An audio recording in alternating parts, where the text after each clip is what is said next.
All right, this is unit 7.4. We're moving fast along the curriculum now. So, Rhombus. Rhombus are parallelograms. So, you know that everything about parallelogram, opposite sides are congruent and parallel, opposite angles are congruent, and consecutive angles are supplementary, and diagonals bisect each other. These they all share with just any other parallelogram. In addition, for rhombus, which are diamonds, we also know that all four sides are congruent. And this is the unique feature here. The diagonals are perpendicular to each other, and they bisect the opposite angles.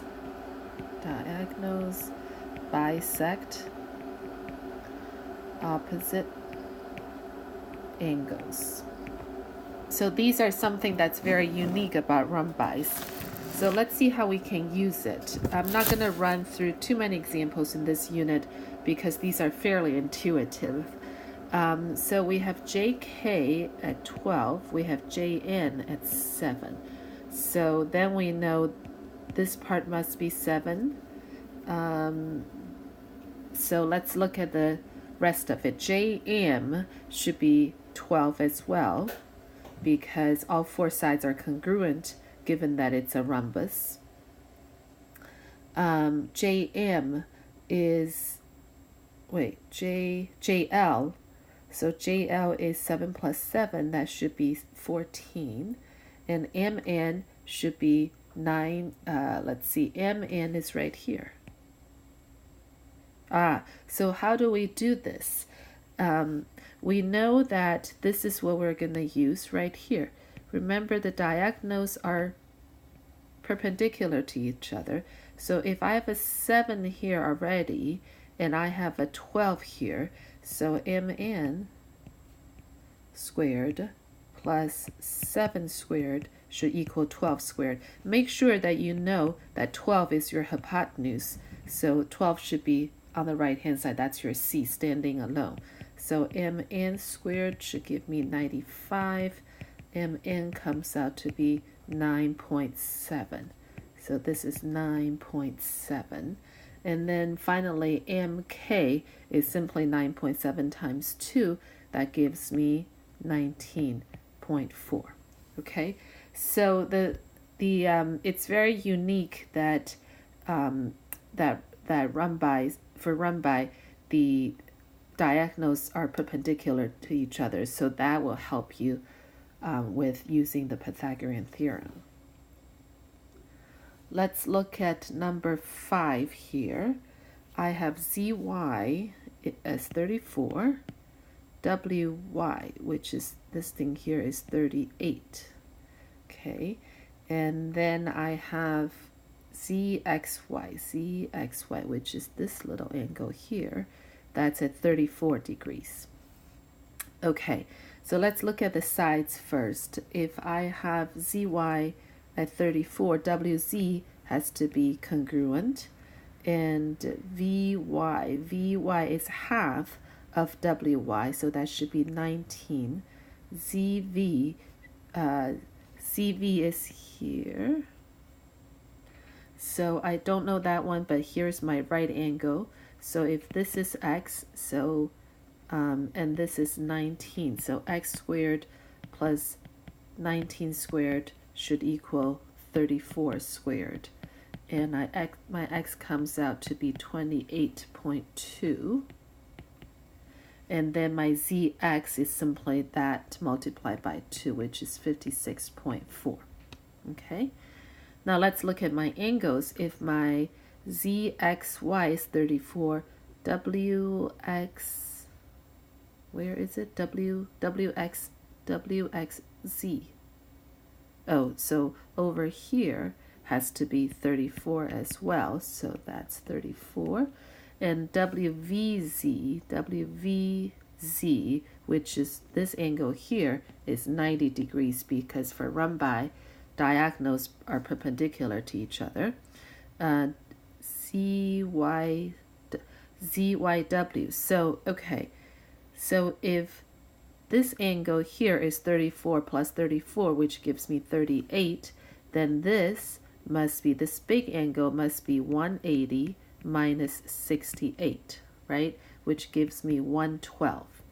And then half of that, ZWY, is half of that because for rhombi, the diagonals bisect the angles. So that should be 56 degrees. And XWY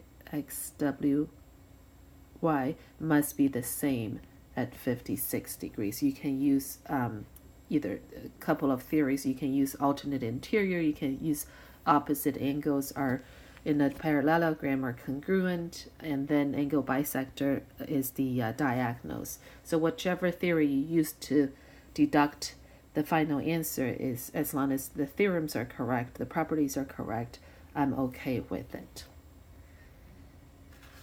Make sure that you finish the rest of the problem. Just because I don't demonstrate it doesn't mean that you should miss the opportunities of practicing it.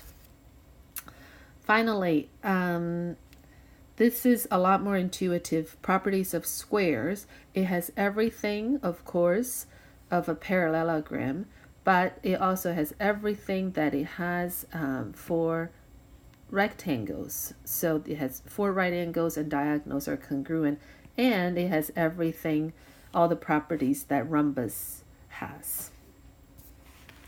So let's look at it. And again, pretty intuitive, but the difference between squares and rhombus is that squares has all 4 sides being congruent, right? And then all 4 angles being 90 degrees, and rhombus doesn't have to be all 90 degrees and all of that. So let's look at an example here. ABCD is a square, AD is 11, then all 4 sides are 11, so then we know BC is 11, AC. So AC is here. If this is 11 on this side, this is 11, so AC squared should equal 11 squared plus 11 squared. And AC should come out to be 15.6 if you use your calculator to solve that. And BD obviously is 15.6 as well, because in a square, diagonals are congruent. EC has to be half of that, so it's 7.8. The angles for squares are much easier. The 4 corner angles are 90 degrees, and then the diagonals bisect each of the 90 degrees, so it's 45 degrees there.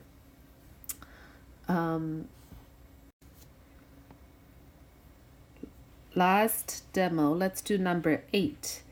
If MNOP is a rhombus, find MP. So it's this part. Okay, so we know we're given this side and this side, and we know these 2 sides must be congruent because it's a rhombus.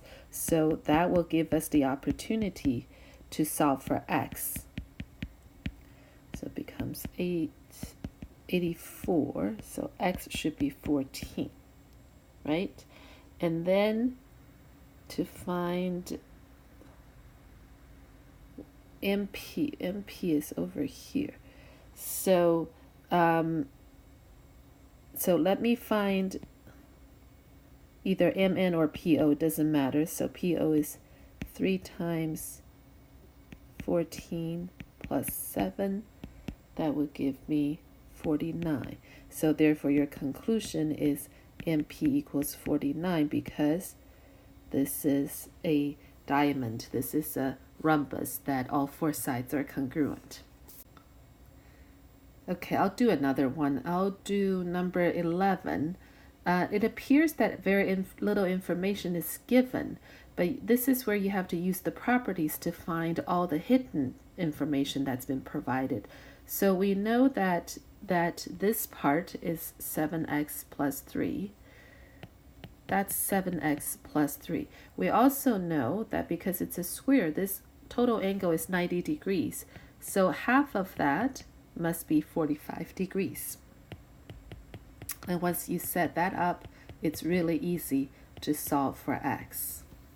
Okay, So finish the rest of the guided practice. And if you have questions, I will see you in class. Bye, guys.